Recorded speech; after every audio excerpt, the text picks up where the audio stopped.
சீரற்ற காலநிலையால் 17 மாவட்டங்கள் மோசமாக பாதிப்பு. முல்லைத்தீவில் வீட்டுக்குள் புகுந்த சிறுத்தை. வடக்கில் இதுவரை 90,821 பேர் பாதிப்பு. திருகோணமலைக்கு மிக அருகில் நிலை கொண்டுள்ள ஆழ்ந்த தாளமுக்கம்.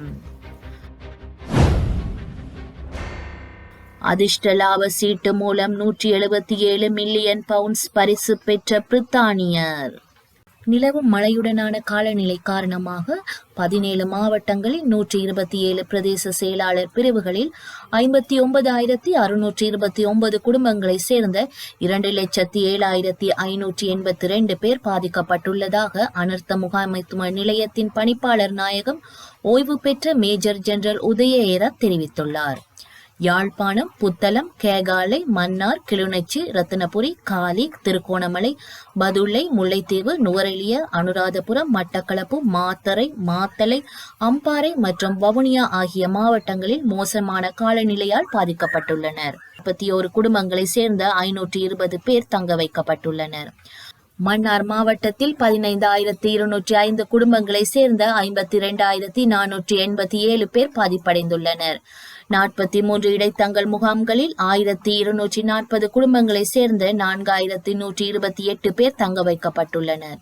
இதேவேளை வவுனியா மாவட்டத்தில் 457 குடும்பங்களை சேர்ந்த 867 பேர் பாதிப்படைந்துள்ளனர். 3 இடைத்தங்கல் முகாம்களில் 55 குடும்பங்களை சேர்ந்த 202 பேர் தங்க வைக்கப்பட்டுள்ளனர்.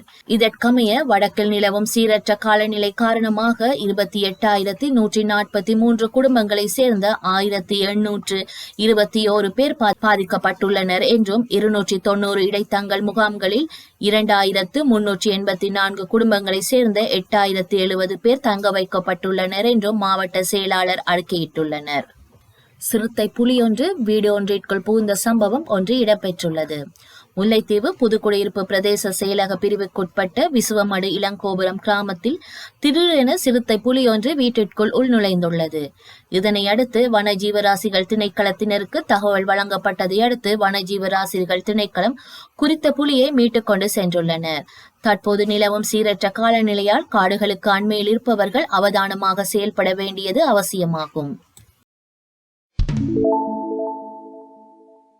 தென்மேற்கு வங்காள விரிகுடா கடற்பரப்புகளுக்கு மேலாக விருத்தி அடைந்திருந்த ஆழ்ந்த தாளமுக்கம் 2024 ஆண்டு நவம்பர் மாதம் 28ஆம் திகதி அதிகாலை 2:30 மணி அளவில் திருகோணமலைக்கு வடகிழக்கே சுமார் 100 கிலோமீட்டர் தொலைவில் நிலை கொண்டுள்ளதாக வளிமண்டலவியல் திணைக்களம் அறிவித்துள்ளது.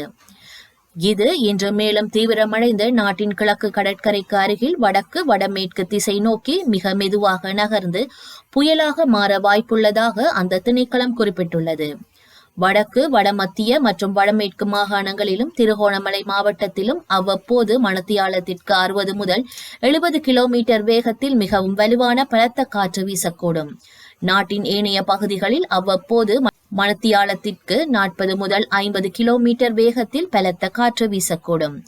இடியுடன் கூடிய மழையுடன் தற்காலிகமாக பலத்த காற்று மற்றும் மின்னலினால் ஏற்படக்கூடிய ஆபத்தை குறைப்பதற்கு தேவையான நடவடிக்கைகளை மேற்கொள்ளுமாறு வளிமண்டலவியல் திணைக்களம் பொதுமக்களிடம் கோரியுள்ளது.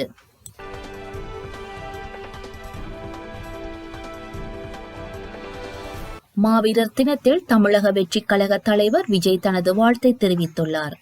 இது தொடர்பாக அவர் வெளியிட்டுள்ள எக்ஸ் தள பதிவில் மாவீரர் போற்றதும் மாவீரர் போற்றதும் என குறிப்பிட்டுள்ளார். தமிழ்நாட்டில் தமிழ் தேசிய அமைப்புகள் மற்றும் தமிழர் கட்சி சார்பில் மாவீரர் நாள் கடைபிடிக்கப்படுவது வழக்கமான ஒன்றுதான்.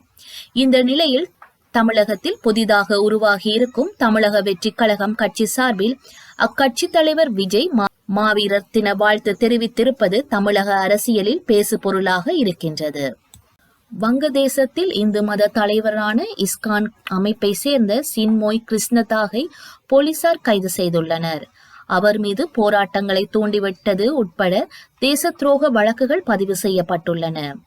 சிட்டகாங் நகரில் உள்ள மஜிஸ்ட்ரேட் நீதிமன்றத்தில் ஆஜர்படுத்தப்பட்ட அவருக்கு ஜாமீன் வழங்க மறுத்த நீதிமன்றம் 10 நாள் காவலில் வைக்க உத்தரவிட்டது. அப்போது அவரை விடுதலை செய்ய கோரி நீதிமன்றம் முன் ஏராளமான இந்துக்கள் திரண்டு போராட்டத்தில் ஈடுபட்டனர். அவர்கள் மீது போலீசார் தடியடி, கண்ணீர் புகை கொண்டு வீசி துப்பாக்கி சூடு நடத்தியுள்ளனர். இதனால் போராட்டக்காரர்கள் போலீசாரிடையே பெரும் மோதல் ஏற்பட்டுள்ளது. அதிர்ஷ்ட லாப சீட்டை எடுக்கும் எல்லோருக்குமே அதிர்ஷ்டம் கிடைப்பதில்லை. ஒரு சிலருக்கு மட்டுமே எதிர்பாராத பரிசுகள் கிடைக்கப் பெறுகின்றன. அதன்படி இங்கிலாந்தை சேர்ந்த நபர் ஒருவர் அங்குள்ள நேஷனல் லாப சீட்டை வாங்கியுள்ளார். இந்நிலையில் அதிர்ஷ்ட லாப சீட்டு மூலம் அவருக்கு ஒரே நாளில் 177 மில்லியன் பவுண்ட்ஸ் பரிசு கிடைத்த ஆச்சரியத்தை ஏற்படுத்தியுள்ளது. இங்கிலாந்தில் இதற்கு முன் ஒருமுறை 195 மில்லியன் பவுண்ட்ஸ்களும் ஒருமுறை 184 மில்லியன் பவுண்ட்ஸ்களும் பரிசாக கிடைத்துள்ளமை குறிப்பிடத்தக்கது. அமெரிக்காவின் மத்தியஸ்தத்தால் இஸ்ரேல் ஹிஸ்புல்லா இடையே போர் நிறுத்த ஒப்பந்தம் மேற்கொள்ளப்பட்டுள்ளது. இதன் மூலம் 13 மாதங்களுக்கு மேலாக இஸ்ரேல் ஹிஸ்புல்லா இடையே நடைபெற்று வந்த தீவிர மோதல் முடிவுக்கு வந்துள்ளது. கடந்த ஆண்டு அக்டோபரில் பலஸ்தீனாவின் காசா முனையில் இஸ்ரேலுக்கும் ஹமாஸ் படையினருக்கும் இடையே தொடங்கிய போர் ஓராண்டை கடந்து நீடித்து வருகிறது.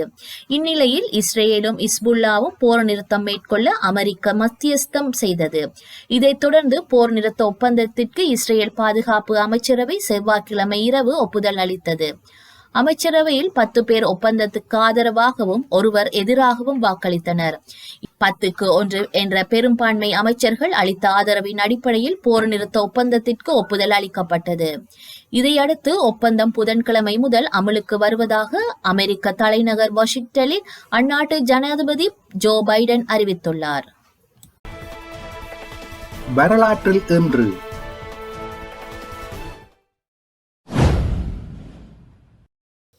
1991 தெற்கு ஒசேத்தியா ஜோர்ஜியாவிடமிருந்து விடுதலையை அறிவித்தது. 1994 ஐரோப்பிய ஒன்றியத்தில் இணைய நோர்வே மக்கள் எதிர்த்து வாக்களித்தனர். 2014 நைஜீரியாவின் கனோ நகரில் பள்ளிவாசல் ஒன்றில் குண்டுகள் வெடித்ததில் 120 பேர் கொல்லப்பட்டனர்.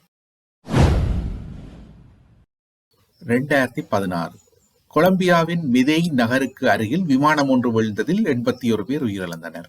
செய்திகளை உடனுக்குடன் தெரிந்து கொள்ள உடனே சப்ஸ்கிரைப் செய்து பெல் பட்டனை கிளிக் பண்ணவும். மேலதிக செய்திகளை தமிழ் தாய் இணையதளத்தில் பார்வையிடலாம்.